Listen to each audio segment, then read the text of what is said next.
My name's Kurt, and I'm with the South Florida Insider, and this is Lauren. And he's from Bassnectar. And Lauren, you've enjoyed some amazing success over the last year. Tell us a bit about that. Honestly, it feels really natural to me and normal because it's been a long fucking process. It's been about 15 years. And every year has gotten more crazy than the last. And it's just like growing your hair out. You know, you don't notice it's long until you see a picture of yourself with short hair and Jesus Christ, it's like it got crazy. And that's how it was with the career too. It's just like you look and it's like, oh my god, it's gotten way crazier than I ever thought it would have. So, as far as dubstep is concerned, the three big names right now are, Skrillex, Nero, and yourself. How do you compare yourself to those two guys? They're both, Nero is two folks. Two guys, yeah. And Skrillex is Sunny, and they're both really nice. I guess three. How do you say both? But three. They're all. That's right. Yeah, they're thrice. Really friendly people. It's exciting seeing all the different personalities emerging. Yeah. In the current, it's such an aggressive form of music. It's so loud, it's so intense, it's so full, and yet so many diverse people gravitate towards it, and so many diverse people make it, and it's just an exciting time. I mean, I've heard dubstep now for a while, and I mean, the sound is totally unique, and every DJ has a unique sound. And how is your style? How does your style? How do you differentiate yourself from those other guys?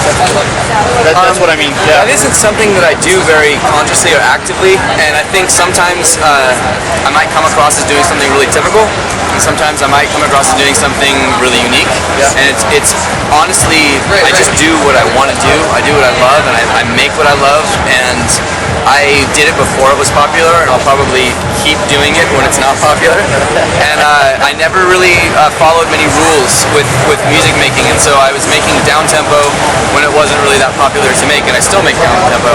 And I was making really piss poor drum and bass when my friends were telling me to make breakbeat, and I was making dubstep before it was called dubstep, and calling it doom metal basically. And I think one of the more unique aspects of Bassnectar music is the changing tempos. Okay. And drop. Well, no. The drop is not unique. The drop is everyone's favorite. Okay. The tempos are not necessarily working at 70 BPM. Maybe trying it at 80 or 90 BPM, or maybe changing tempos within a song so it gets faster and slower. Okay. Or combining different forms of music within the structure. So punk rock or gypsy music or classical music or whatnot. Okay. And I don't think so much. I wouldn't advise an artist to make a decision based on if they think it's a unique decision. I would advise them to make a decision based on if it's the best decision. Okay. So for me, if I'm playing a set, I don't necessarily want to play the newest song. I want to play my favorite song. It might be an old fucking cut by the Fugees, or it might be something really classic, or something's crazy and noisy and weird. And I think as long as you just follow your natural instincts of what you want to play or what you want to make, I find that crowds gravitate towards people based on their styles and their selections and their tastes. Okay. So if you're meant to share taste with a lot of other people, just do what you love, and they'll end up feeling it. Awesome.